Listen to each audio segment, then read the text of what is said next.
Okay, that's paddles. Let's talk about locations for weight on your paddle. Lead weight. This is honestly this can be such an easy thing to talk about. You can simplify it down to like, you know what? Just slap weight here on your paddle and it's probably good enough for you. And then it can be as complicated as very complicated. How in-depth do you want to get? So we're going to try and cover everything today. So it depends on a couple things. One, the paddle shape you have. That can be a big influence on where you want to put weight. Your preferences for swing weight, and then what you want to improve on your paddle. So we're going to kind of go over all of those. Paddle shapes, wide body. The reason it depends is because wide bodies are already very stable out of the box. They have high twist weights. So adding weight at 3 and 9 directly to the sides of your paddle, it's not useless. I do that on some of mine. Like my Loco wide body, I have 7.5 grams like near the top corners, just below the top corners. So that's giving me plow through and more stability, which it doesn't really need. But they're already so stable that you usually don't need it there. Yep. But what they do lack is plow through. Their swing weights are very low, so sometimes they don't hit through the ball as cleanly, and that's why I put the weight up higher on my Loco, so I get more plow through. And wide bodies also have a low balance point out of the box, so sometimes you might want to raise it up depending on what you want. And then elongated paddles, I guess you can take this since you usually play with the elongated. Elongateds have the exact opposite. Lots of plow through. They are typically higher swing weight and heavier paddles, so they go through the ball a lot easier. But because they're narrower, they lack some stability, especially near the throat of the paddle for resets, dinks, softer shots. On faster swinging shots, because you're hitting closer to the end of the paddle and you have a high swing weight, it doesn't really matter. But on slow shots, when you're going to notice that twist and, vibration feeling in your hand a lot more, typically move that weight closer to the throat or just have a strip up the side of the paddle. At like 3 and 9. Yeah, just directly on the sides. Yep. Because they're narrower, the twist weight is low. So, if someone's hitting a hard drive and you're just like hitting a block, you're not really swinging, it might twist a little easier in your hand. And because they're already have great plow through, you don't really need to enhance that more. Like you might want it heavier and that's fine. Lots of people do. Lots of people still put weight at the top of the paddle. I've done it and I still really enjoy it. It all comes down to preference. If you value having, you need to have an elongated paddle, but you also want to have the fastest feeling, paddle in your hands, you're probably not going to put weight at the top. But say you play singles a lot and you just take ripping ground strokes, you probably don't really care and you just value that plow through. So tons of people still put weight at the top of elongated paddles. And singles makes sense because, you do hit volleys, but it's not like doubles where you're like sitting and waiting for a counter. It's either you're going to hit the ball really hard with a drive or you're just hitting some dinks and maybe like a block when someone hits a drive. So it's like you usually have a lot more time than in doubles. Yeah. So you're not necessarily reacting to a ball you don't know where it's going to be. Exactly. And then hybrids, they're kind of like, as the name implies, is a hybrid of a wide body and elongated. So they kind of have a lot more flexibility. They don't have as much plow through as an elongated. They don't have as much stability as a wide body, but they make up for the deficit of either of the other shapes. So really, weight can kind of be put wherever you see fit for a hybrid. 3 and 9 is kind of my default recommendation for most people. That's where you're going to see, on any of these paddles, that's where you're going to see the biggest change to performance. The lower you go, the less benefit you're going to see performance-wise, and the higher you go, you will see a change. It's just going to make the paddle really heavy. So 3 and 9 kind of gives you your best bang for your buck. And hybrid, you kind of just have a lot of options depending on the hybrid you have. Some are obviously lighter, heavier. Like the Volair Shift is a pretty heavy hybrid. I probably wouldn't recommend placing it too high.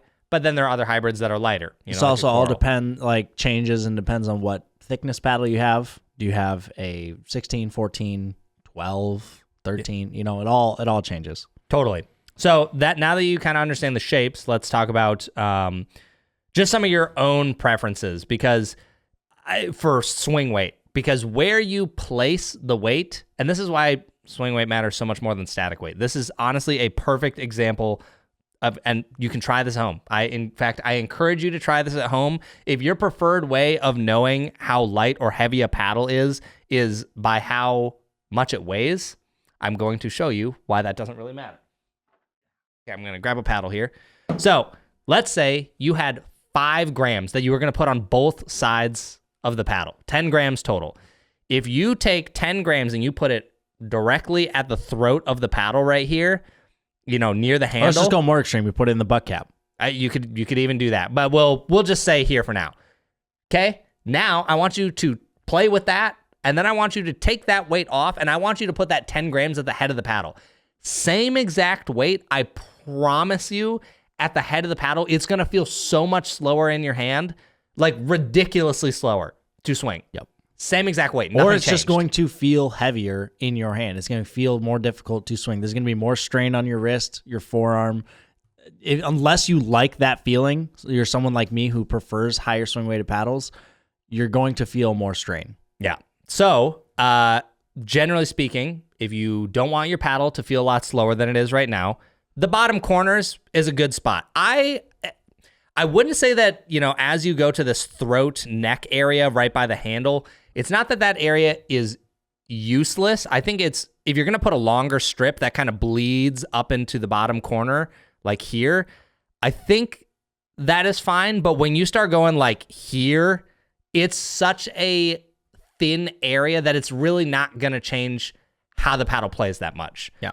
The only reason I would ever put weight down towards the handle of a paddle down the throat, typically I'm starting the bottom of my strip up towards the middle or bottom of the taper of the upper taper of the throat. Yeah. The only time I would put it further down is when it is a really low static weight paddle and I want just a heavier overall feeling paddle in my hands to change timing. Yeah, totally. So, without affecting swing weight as much. Most people, if I'm giving a recommendation, if they don't already have a heavy paddle and they're not overly sensitive to weight, I'm going to tell people to just start at the middle of 3 and 9 on your paddle. Try 3 or 6 grams on both sides. Probably start with 3. 12 grams total. That'd be a lot of weight. 12 is a lot. And then if that's too much, just keep sliding it down. Like, imagine the first roll of tape you buy. Just imagine you're going to waste it. Just experimenting, okay? Just accept that you probably got to buy 2, and then just figure out where you like weight, because you're going to take it off, reapply. And you can do a trick I've seen some people do where they will take electrical tape and not take the sticky backing off of their tungsten or lead, and then they can reuse it, right? Because the electrical tape is the adhesive. If you really don't know and you're just trying to learn where to put weight, go with the slice sliders. Yeah, you could do that. Those are reusable. Just put them wherever, learn where you like it. And if you don't like, having that much weight condensed in a spot, then you can go buy a roll of lead, tungsten, whatever. Totally. And the reason I'm saying 3 and 9 is because that's where you're going to see your paddle change the most. If the further down you go, the less of a change you're going to see. And then up top, it's too much. So 3 and 9 is when you're actually going to feel the benefits of adding weight. And you can probably understand why people like doing it. Yeah. And then, if it's too heavy, just slide it down. So, okay. Now that that's out of the way, let's just talk about what weight you should actually use, because there's a handful of different options. Isaac just talked about the slice sliders. They're just little weights, and we'll leave links to all of this down in the description, that you can take an Allen wrench, and basically it looks like the boomstick MOI weights, and you can just slide them up and down. to the edge guard. The only thing with MOI weights is it's really only good at the head of the paddle or directly at the side. It's kind of hard to put it on the corners. Yeah. So if that is a spot you want to try, the slice sliders aren't going to work, but it can be a great way. I really like them. They have limitations, but also they give you a lot more flexibility because they're reusable. You can put it wherever, different paddles. And I've used them on lots. Yeah. I mean, for reviews, it's amazing. Yep. So there's those. Those are awesome. Then you have the types of weight. So you have lead and tungsten. And then there are kind of more silicone-based ones now, effectively the same as tungsten, where it's non-toxic. It's just a bit thicker. Yeah. So lead, obviously toxic.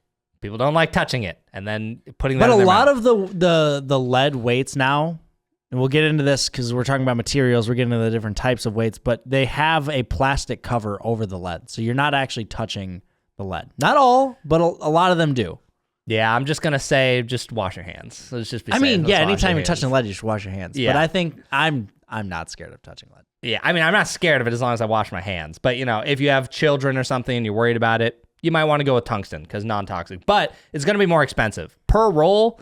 I want to say like tungsten rolls are usually like twice as much as lead rolls. Lead's a lot cheaper, so it's gonna be a lot cheaper if you buy lead, if that matters to you. Now, there's like 3 weight configurations you can buy it in. So basically, for every inch of lead or tungsten, you could have 0.5 gram per inch, you could have 1 gram per inch, or you could have 2 gram per inch. Generally, most of you listening to this, I would say just buy 1 gram. 1 gram, safe bet. You don't need a lot to make a big difference. If you do 3 inches of it, You can always just double it up, and then effectively you have 2 gram per inch tape. yeah, exactly. You could just double it up. If you know you really love super dense weight, either buy slice sliders or you could buy the 2 gram weight. But generally speaking, 1 gram is fine. Half gram is nice because you can spread the weight out even more, right? It's half of 1 gram, so you can do twice as much length of weight. And some people do really like that, and it can make the paddle feel a little different. But if you're just starting out, 1 gram's fine. Half gram if you really want to try it. 2 gram is more like you probably know what you want and what you're doing. Probably wouldn't recommend it for most people. Yeah. So those are the types of weights to be aware of.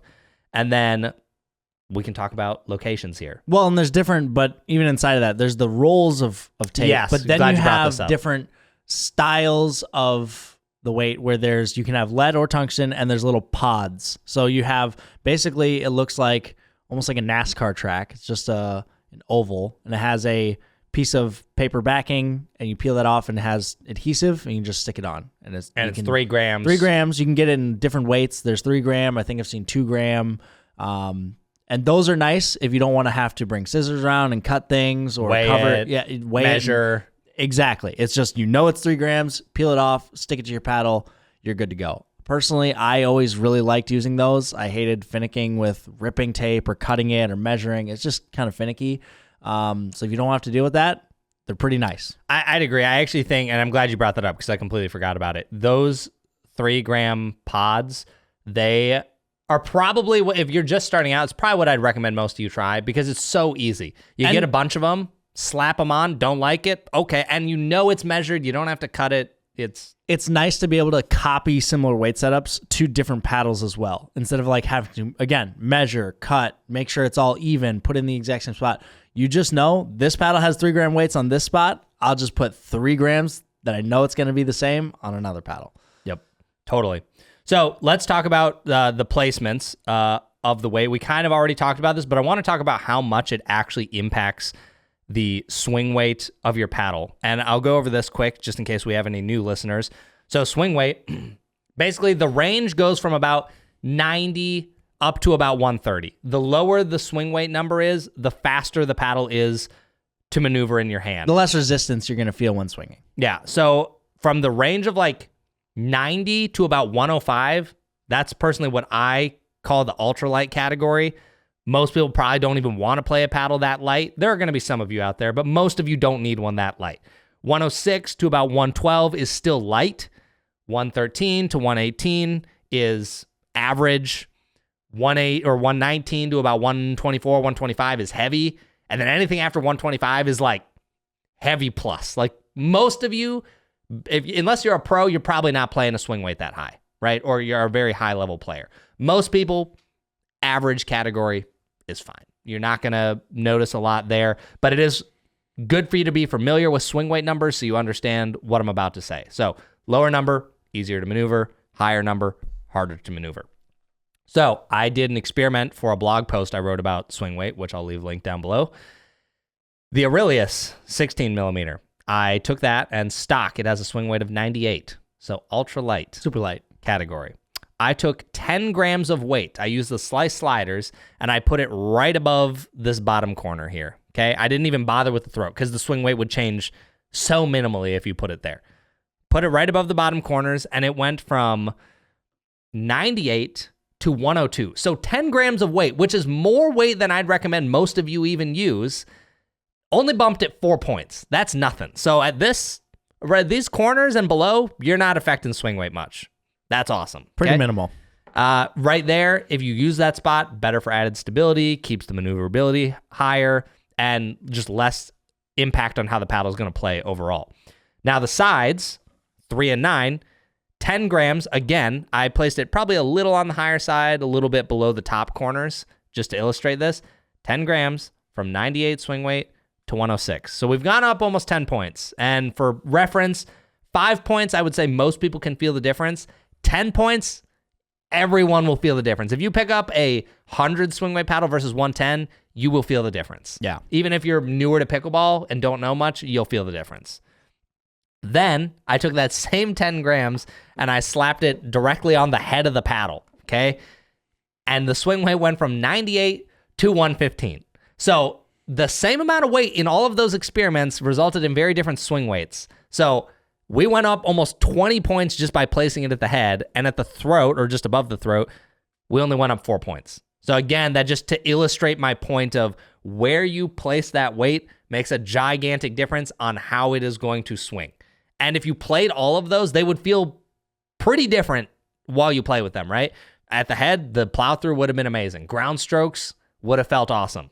But stability and maneuverability would have been very good. Yep. The best spot to kind of maximize everything probably would have been 3 and 9 right up here. Plow through would have been great on the wide body. The stability would have been great. And when I did it just above the bottom corners, it would have been better for stability, but it still would have been lacking plow through at the head of the paddle. So that's just kind of an illustration of like the different spots that weight can kind of impact. And, you know, what you want to fix on the paddle also matters too. Right? For sure. For me, on the wide bodies, it's usually make it a little bit heavier for plow through and maybe increase stability a tiny bit. But since I mostly play with wide bodies, it's fine.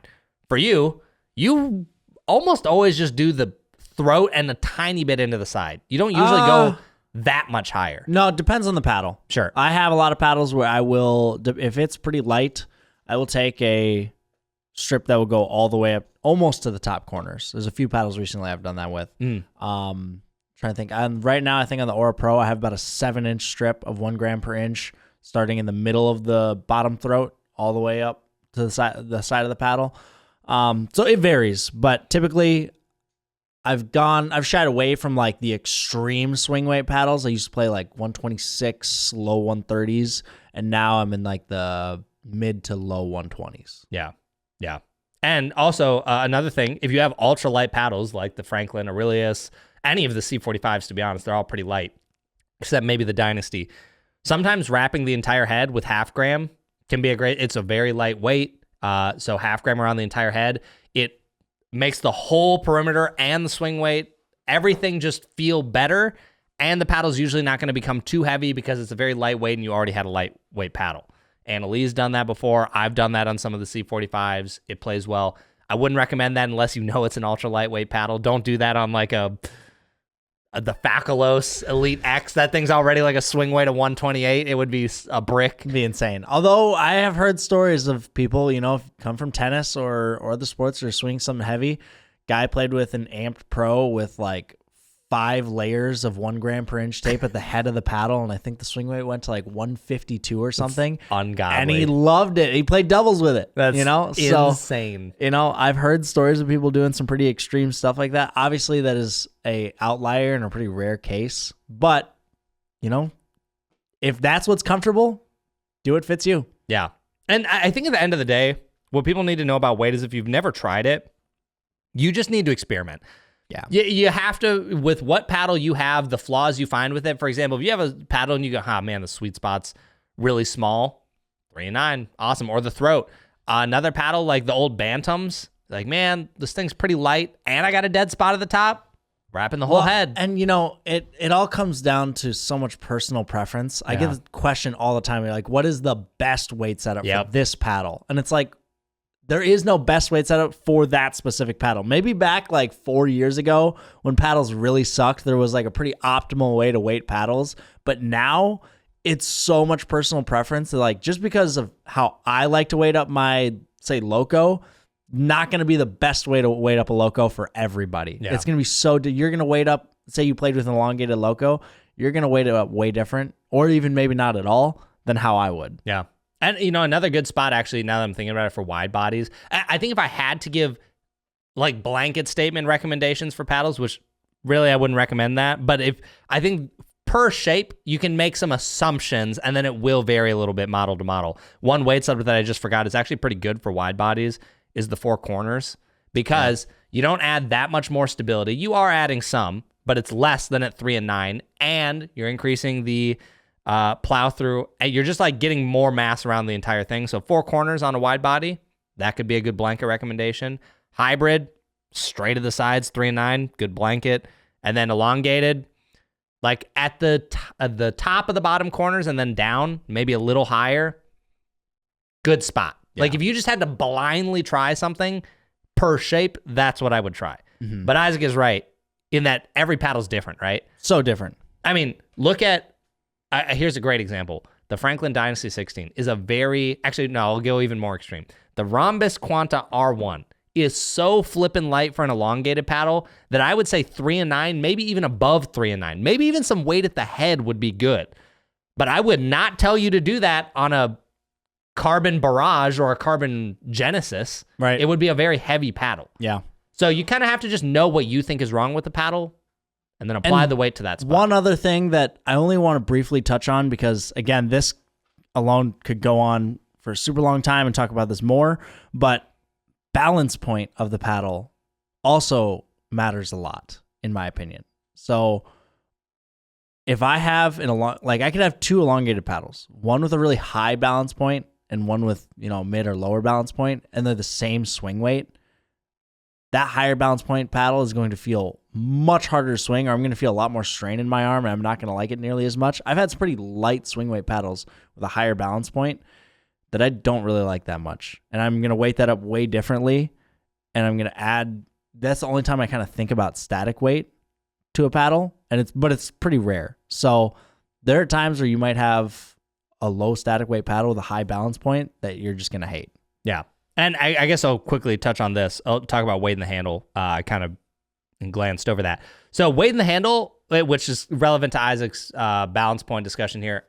Personally, I think it is more of a choice for people who are picky and really know what they want in their paddle. It's a really nuanced area. Yeah, because to me, you will notice the least amount of impact to your paddle in terms of how it actually plays. Yep. It will feel different. Like a lot of times people put weight in the handle and they say it feels lighter or it feels a little easier to maneuver. But one distinction that is important is putting weight in the handle will never lower your swing weight. You cannot add weight and make your paddle lighter. This is such a common misconception that does, if you put 100 grams of weight in the handle of your paddle and put it in the swing weight machine, the number will not change. If anything, it might go up. It'll for sure stay the same or go up. You cannot lower it. So the only way to lower it would be to choke up on your paddle or chop the handle off. That's the only way you're lowering swing weight. Yeah. You're never going to lower the swing weight by adding mass. And to your changing paddle. the balance point, like I said, is not for trying to lower the swing rate or anything. It just affects, for me, again, very nuanced,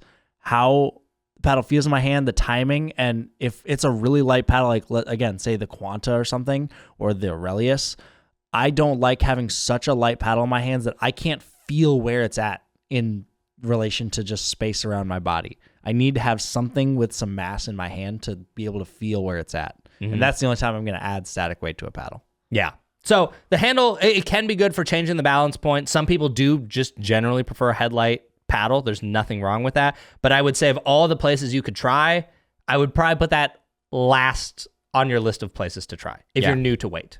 Mm-hmm. If you've been doing this for a while, have at it. Go for it. But, like I said, I'm going to harp on this even more. Again, there's going to be a lot of people who disagree with me and what I say about weighting paddles, and there's probably going to be people who disagree with you on weighting paddles. It's so subjective that no one has exactly figured out, like, this is the best. It all just comes down to what you like. Again, how I like to weight a paddle, I think is great for me, but there's going to be tons of people out there who probably think I'm crazy. I mean, think about this. Just think about people's different builds. I mean, look at you and I. I'm jacked. I'm tall. You're small. What's your PR squat and deadlift? I don't know. It's like 800 pounds for both, I think. No, but seriously, if you have someone who is 5'1", doesn't go to the gym versus 6'5", goes to the gym all the time, you're going to want different paddles. Yeah. And different weight setups. For sure. So hopefully that helps illustrate the weight differences and just gets you started. I'll leave some links down below to videos you can watch about weighting. That kind of covers what we did, but you can see things a little better if you want to watch a video. But yeah, that's weight. Hopefully you give it a shot. It can seriously, if there's a paddle you hate, it can take a paddle that you don't like to something you really like. Yeah. So I've had that happen before. Yeah. I mean, me with the Many 003 times. back in the day, I hated that thing. Slapped weight on it, and it was my main for like 8 months. Yeah. Back when the Filth first came out. You hated that thing. Hated that paddle. I was like, this thing sucks. Get it out of my hands. Put some weight on it, and I was like, wait a second. This thing is great. Yeah. And then it became my main for like a year and a half. Yeah. So, yeah, weight can make a huge difference. So don't underestimate how big of a difference weight can make.